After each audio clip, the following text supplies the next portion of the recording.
નાવ આપણે જે ડેફિનેશન્સ જોઈ ગયા એમાં જ અધર પોઈન્ટ છે કે જે pitch distance and edge distance જોઈ ગયા એના માટે છે. તો હવે પીચ ડિસ્ટન્સ માટે આપણે વાત કરીએ કે maximum pitch and minimum pitch distance શું છે તેના વિશે ચર્ચા કરીએ. તો એ જે પીચ જે છે, જે સ્પેસિંગ જે છે centre to centre distance between hole to adjacent hole, તો એ જે છે એ આઈએસ કોડ 800-2000 પ્રમાણે આપણને આપ્યું છે. તો આપણે આઈએસ કોડ પર જોઈએ. આઈએસ કોડમાં ક્લોઝ નંબર 10.2.3 જે છે સ્પેસિંગ માટે છે એન્ડ મેક્સિમમ પીચ માટે છે 10.2.3.1 એન્ડ એ જે છે પેજ નંબર 74. ક્લિયર? તો આપણે આ જોઈએ છે ક્લોઝ નંબર 10.2.3 પર શું છે મેક્સિમમ સ્પેસિંગ અથવા એને કહી શકો તમે પીચ. એન્ડ મેક્સિમમ પીચ જે છે એ બતાવ્યું છે આપણને ક્લોઝ નંબર 10.2.3.1 જે તમે અહીંયા જુઓ છો ક્લોઝ 10.2.3.1 અને પેજ નંબર કયું છે 74. ક્લિયર? તો શું કહે છે આ પીચ મેક્સિમમ પીચ ડિસ્ટન્સમાં કે the distance between the centres of any two adjacent fastener shall not exceed 32 T or 300 mm. હવે અહીંયા પણ એ જ કીધું છે કે not more than 32 T or 300 mm. હવે ટી શું છે એ તમારું thickness of thinner outside plate, તમે જે પ્લેટ સાથે કનેક્ટ કરી છે એની જે આઉટસાઇડ પ્લેટ છે એની થિકનેસ એન્ડ અધર ડિસ્ટન્સ છે 300 mm. ક્લિયર? હવે એ જે છે 32 thickness 32 into thickness of the thinner outside plate or angle or 300 mm. તો એના કરતાં વધારે ડિસ્ટન્સ તમારું ના હોવું જોઈએ. જે પીચ ડિસ્ટન્સ જે છે એ not more than 32 T or 300 mm. Okay. Now minimum pitch માટે જોઈએ. એ છે તમારો આઈસ કોડમાં ક્લોઝ નંબર 10.2.2.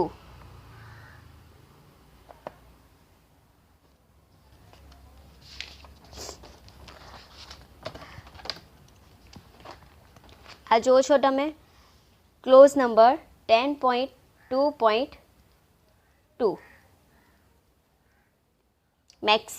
મિનિમમ સ્પેસિંગ ને આપણે મિનિમમ પીચ જ જોતા છે. તો શું છે the distance between centre of fastener means કે તમારો bolt shall not be less than 2.5 times the nominal diameter of the fastener. કે nominal diameter of the fastener એટલે કે તમારું નોમિનલ ડાયામીટર ઓફ બોલ એટલે કે શું આવશે આ ડી એટલે 2.5 ઇન્ટુ ડી થવાના.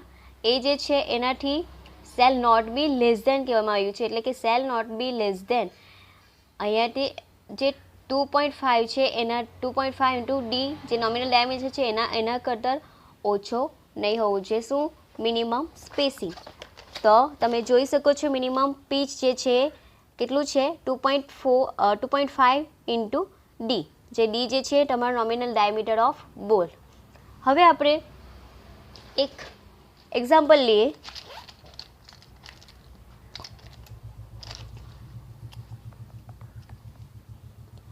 કે લાઈક તમને 20 mm ડાયામીટર બોલ્ટ આપ્યો છે કે જે બોલ્ટ આપ્યો એની સાઇઝ છે 20 mm.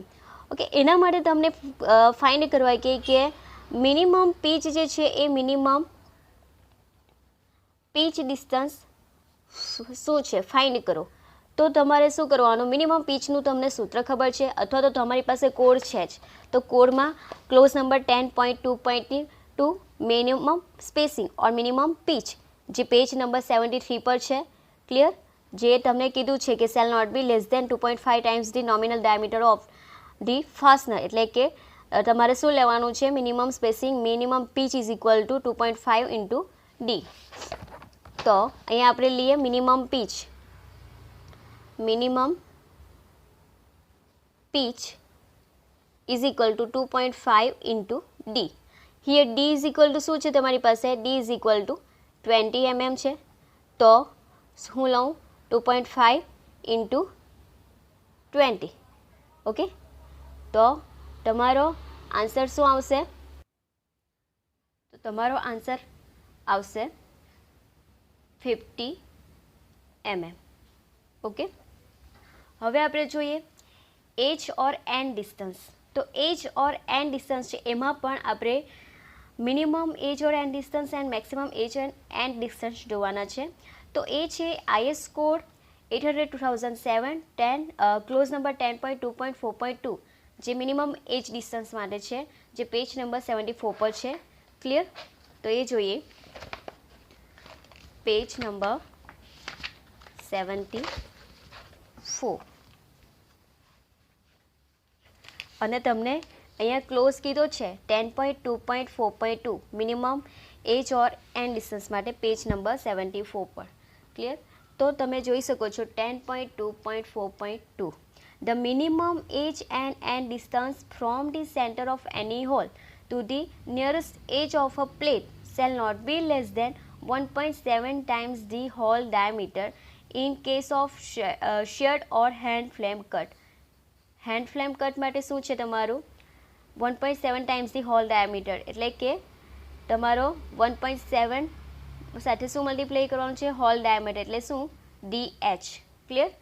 હવે એ જ રીતના મશીન ફ્લેમ કટ છે, તો મશીન ફ્લેમ કટ માટે છે 1.5 times the hole diameter, 1.5 into DH. Clear? તો એ છે મિનિમમ એજ એન્ડ ડિસ્ટન્સ જોયું, તો તે આપણે જોયું 10.2.4.2 પ્રમાણે. તો શું છે કે જે હેન્ડ ફ્લેમ કટ એજ છે એના માટે શું છે 1.7 times hole diameter. Clear? 1.7 into DH. DH means તમારો શું છે આ હોલ ડાયામીટર, પણ કયો hole? Bolt hole diameter. Clear? Now વાત કરીએ આપણે machine flame cut edge. Machine flame cut edge માટે શું છે? તો 1.5 times DH, 1.5 into bolt hole diameter. Clear? તો આપણે બે ડિફરન્સ કે હેન્ડ ફ્લેમ કટ હોય ત્યારે 1.7 મલ્ટીપ્લાય કરશું કોની સાથે? બોલ્ટ હોલ ડાયામીટર સાથે. અને જ્યારે મશીન ફ્લેમ કટ હોય ત્યારે શું મલ્ટીપ્લાય કરશું આપણે? 1.5 times the hole diameter of bolt. Clear? ના sorry, 1.5 times into bolt hole diameter. Clear? ના આપણે એક એક્ઝામ્પલ લઈને જોઈએ કે જો તમારી પાસે diameter of bolt is 20 mm, તમારો D ઇઝ ઇક્વલ ટુ શું છે? 20 mm. ને find minimum edge or end distance. Minimum edge or end distance કીધું હોય તો તમારે ક્લોઝ નંબર આપણે જોઈ ગયા 10.2.4.2. જો તમને સૂત્ર યાદ ના હોય તો તમારે આ કોડમાં જોઈ લેવાનું છે, એન્ડ તેમાંથી તમારે પછી minimum and maximum edge distance કયા કટ એજ પર આ બેઝ છે, કયા કટ એજ પર ફાઇન્ડ કરવાનું છે તે પ્રમાણે તમારે ફાઇન્ડ કરવાનું છે. તો તમે અહીંયા જુઓ છો ફોર હેન્ડ ફ્લેમ કટ એજ. અત્યારે તમારી પાસે આપણે અહીંયા કોઈ ક્લાસિફાઈ નથી કર્યું કે હેન્ડ ફ્લેમ કટ છે કે મશીન ફ્લેમ કટ છે, તો આપણે બેઉ ફાઇન્ડ કરવું પડે. એટલે આપણે ફર્સ્ટ ફાઇન્ડ કરીએ હેન્ડ ફ્લેમ કટ એજ. તો એના માટે તમારું સૂત્ર શું હતું? તો હેન્ડ ફ્લેમ કટ માટે આપણે જોઈ ગયા અહીંયા કે હેન્ડ ફ્લેમ કટ એજ છે તો એના માટે શું કેટલા મલ્ટીપ્લાય કરશું? 1.7. ઓકે, તો આપણે અહીંયા 1.7 મલ્ટીપ્લાય કરીએ કોની સાથે? Diameter, bolt hole diameter. હવે તમારો તો આ શું છે? ડાયામીટર ઓફ બોલ છે. આપણને શું જોઈએ છે? આ DH એટલે કે હોલનો ડાયામીટર જોઈએ છે. તો હોલનો ડાયામીટર આપણે આગળનો જે વિડીયો છે એમાં જોઈ ગયા છે કે હોલ ડાયામીટર ફાઇન્ડ કરવા માટે આપણે D પ્લસ શું કરવું પડે? સ્ટાન્ડર્ડ ક્લિયરન્સ કરવું પડતું હતું. તો અત્યારે તમારી પાસે શું છે? ડાયામીટર 20 એન્ડ સ્ટાન્ડર્ડ ક્લિયરન્સ શું આવશે? 16 થી 22 ની વચ્ચે, 16 to 22 ની વચ્ચે હતું તે સ્ટાન્ડર્ડ ક્લિયરન્સ તમે કેટલા એડ કરતા હતા? 2, જે આપણે આગળ જોઈ ગયા હતા, જે ટેબલ નંબર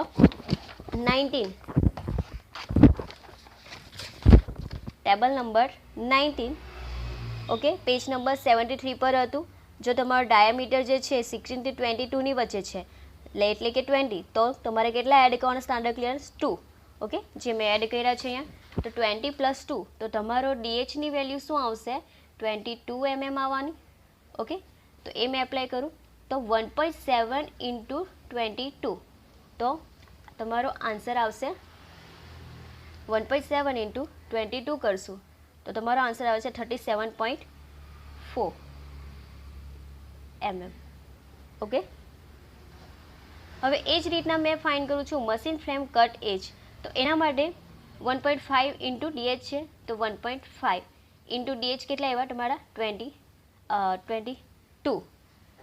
તો 1.5 ઇન્ટુ 22 કરશું તો કેટલા આવશે 33, તો 33 mm તમારું શું આવ્યું છે આ end or minimum end or edge distance.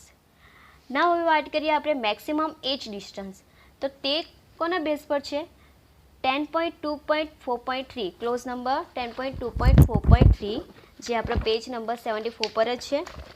જોઈએ આ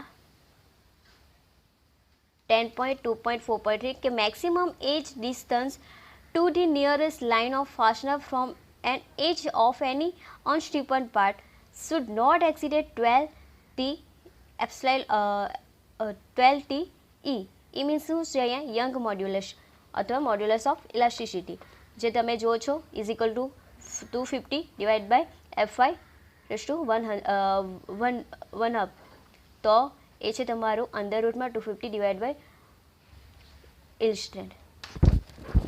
એ જુઓ છો તમે કે મેક્સિમમ એજ ડિસ્ટન્સ જે આપણે 10.2.4.3 ના બેઝ પર જોયું તો એ છે નોટ મોર ધેન 12 TE, એટલે ટી જે છે અહીંયા તમારો શું છે thickness of thinner outside plate or angle, and E જે છે તમારો modulus of elasticity Young modulus જે તમારે અંડર રૂટમાં છે 250 ડિવાઇડ બાય FY મીન્સ કે ઇલસ્ટ્રેન્ડ.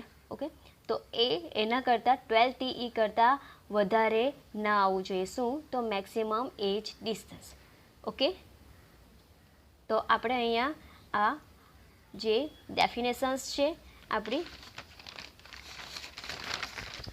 આ ડેફિનેશન્સ જોઈ એન્ડ ત્યારબાદ આપણે pitch distance and edge distance માટે આપણે મેક્સિમમ અને મિનિમમ ડિસ્ટન્સની વાત કરી. ક્લિયર?